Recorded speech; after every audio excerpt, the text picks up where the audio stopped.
Het is 11 september. Speciaal voor deze gelegenheid is RevoLT terug met een nieuwe Killuminati.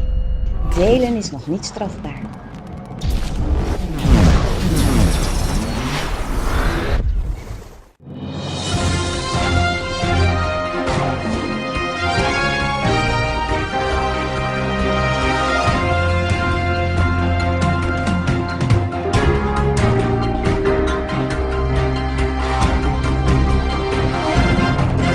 Develop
The German philosopher Johann von Goethe once said, "There are none more hopelessly enslaved than those who falsely believe that they are free."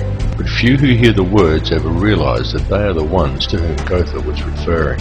For the reality is that every person in the civilized world is enslaved from childhood. They are enslaved in a prison without walls or bars, and so few ever realize it, but all are enslaved nonetheless. And what the people of the world are enslaved to is a system of perpetual self-generating debt that is created for them wholly by design by private international banking interests. And the people are taught from an early age to just accept this debt because this is just the way things are. But the reality is that this is not just the way things are, but more the way things have been designed. And all one has to do is to glance around them at the state of the world today to realize that though this is the way things currently are, it is most definitely not the way things should be. The most powerful and useful tool a person can ever gain in their life is knowledge. For with knowledge comes wisdom and a deeper understanding. And real truth can be exhilarating because real truth will set you free. Now whether you believe in the Illuminati or not, whether you take the time to listen to so-called conspiracy theories or not, there are some things that should be clearly understood by all. These are not conspiracy theories by any stretch of the imagination. They are well documented, quite traceable and very provable facts. And these facts are as follows. There is one ruling bloodline that exists on this earth. This ruling bloodline is very old. It is the same bloodline that has always ruled the earth ever since the days of ancient Egypt, and it is very pervasive.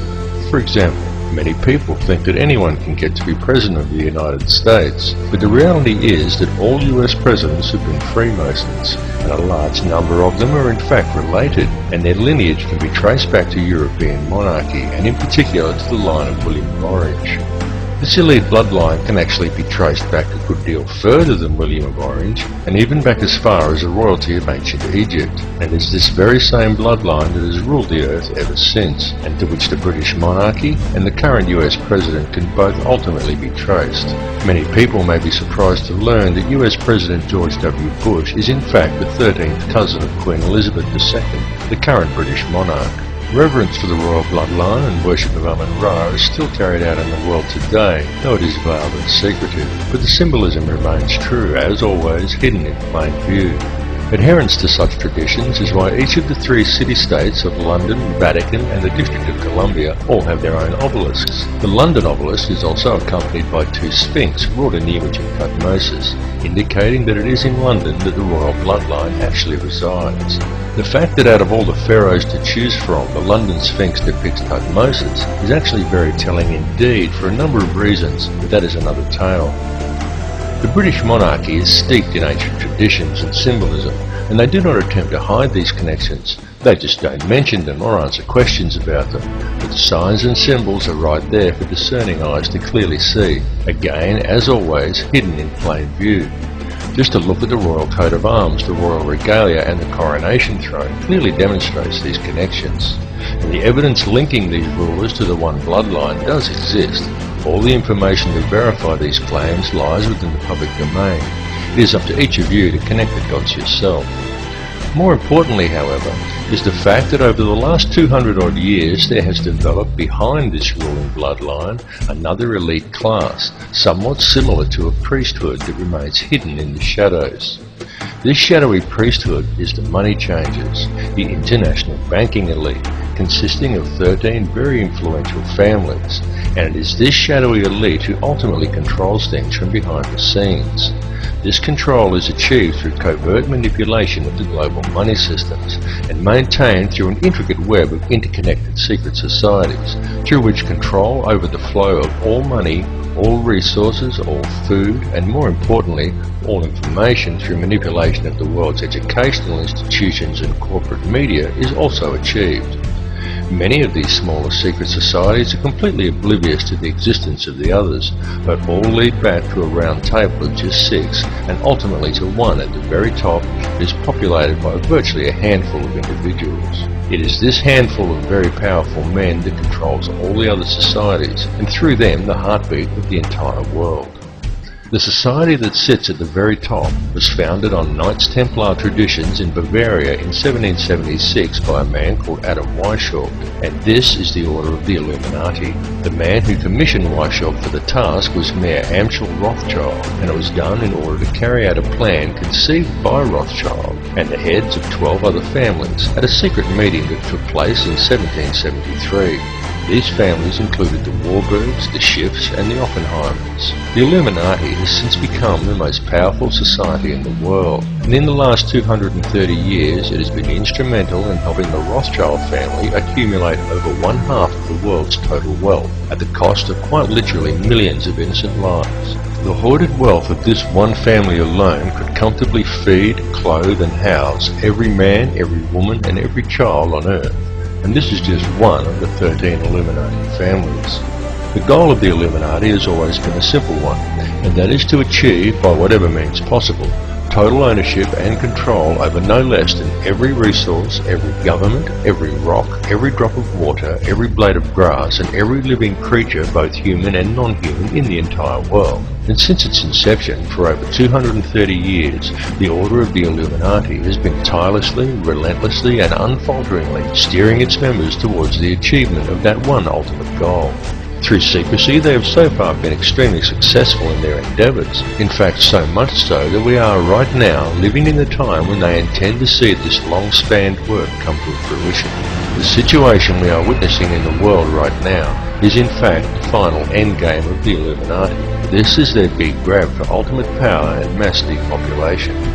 Some people claim that the Illuminati is a myth, and what is really to blame are organisations such as Zionism, but I assure you that this is not the case. It goes far deeper than Zionism, and such people have simply limited the scope of their vision. They have locked onto an answer that supports their beliefs and have refused to delve any deeper.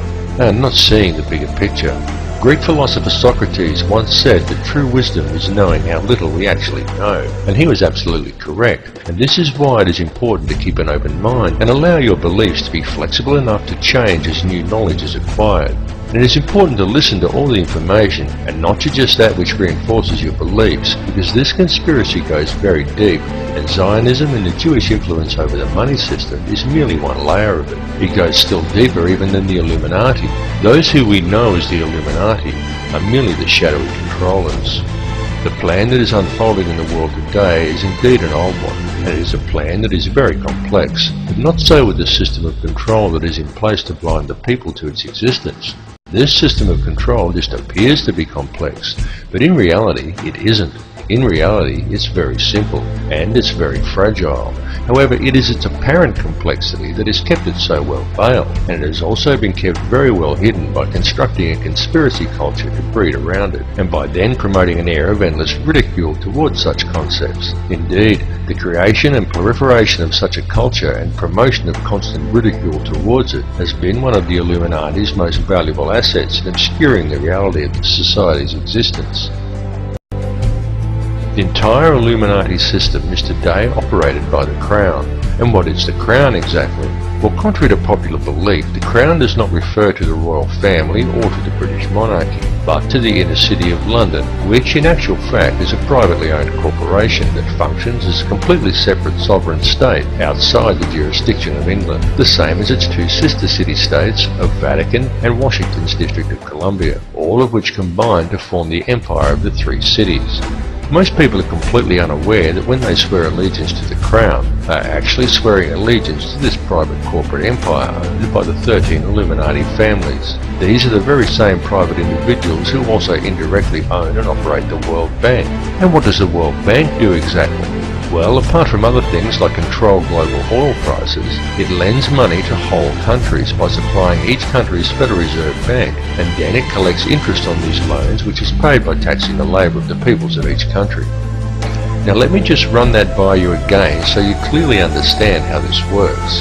If you live in a country that has a Federal Reserve Bank, then the World Bank, a privately run company that is able to legally create money from thin air, is who supplies your country with money at interest. And you, as the individual, is required to pay a tax on your labour to pay off the interest on the government's loan from this private bank.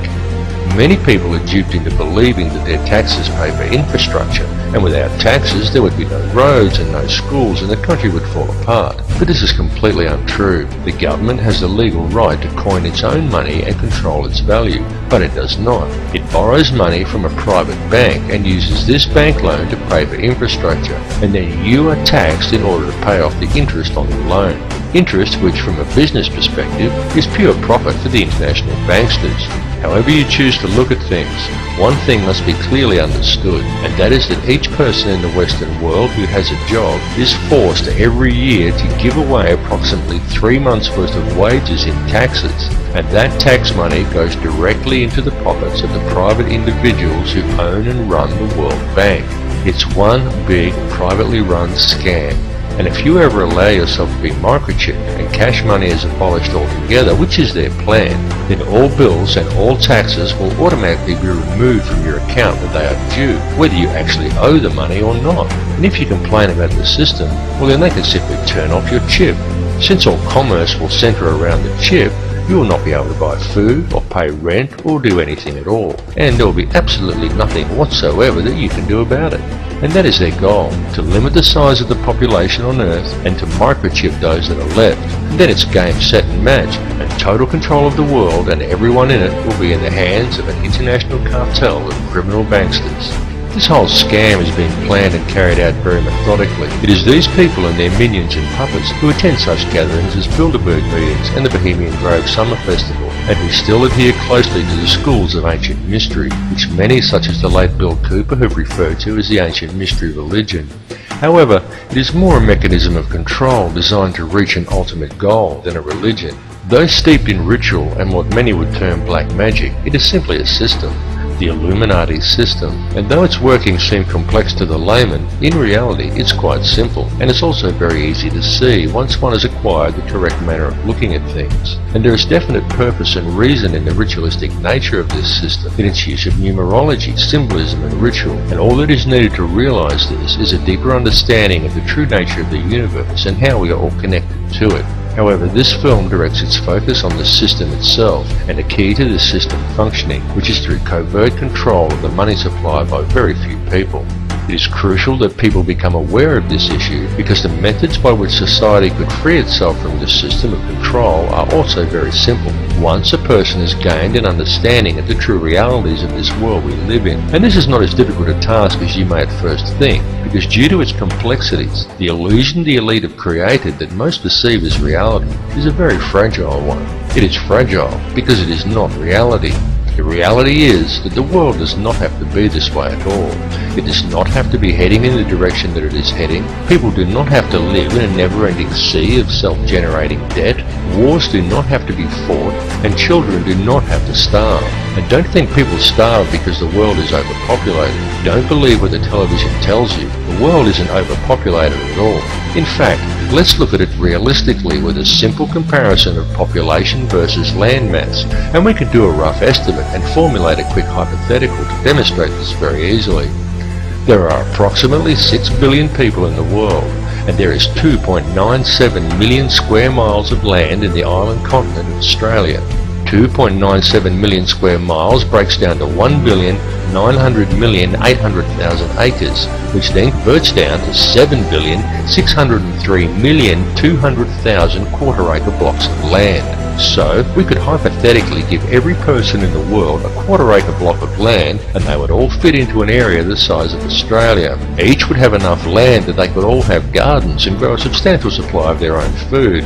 And we would still have 1,603,200,000 quarter-acre blocks, or an area roughly half the size of Queensland, left over, plus the entire rest of the world. Now just pause to let that sink into your brain for a second. All the people, that's every man, woman and child on Earth, would comfortably fit inside Australia. Each individual person could have a quarter-acre block of land, and we would still have half of Queensland and the entire rest of the planet left unoccupied.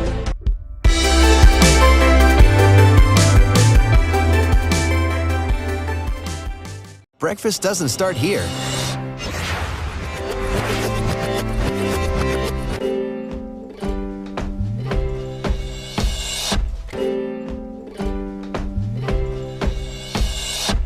It all starts here at Sparbo Egg Farms, where workers mercilessly burn off young chicks' beaks without painkillers and throw them into cages like objects. These young hens now get to live their entire lives trapped in a small cage, unable to even walk around or spread their wings. These living spaces are so tight that they often become mangled in the bars surrounding them. Dead hens are left to rot in the cage, without any care for the health and safety of the other hens, but luckily for them, they get to live long enough in their torturous environment to produce a fresh cracked egg in every Egg McMuffin.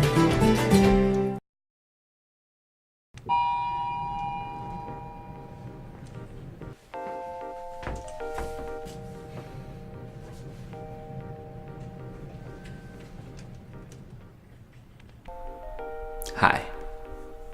Every 45 seconds, a black man enters an elevator, and some stupid white bitch clutches her purse for her dear life. Now, you might not think we notice, but we do. And while you think you're protecting yourself, in actuality, you're provoking a savage attack. The small step to the side, your subtle death grip on your belongings. It makes me want to snatch that fucking purse out of your hands and beat your racist ass to the ground. However, I'm not gonna do that. But I'll tell you what I will do.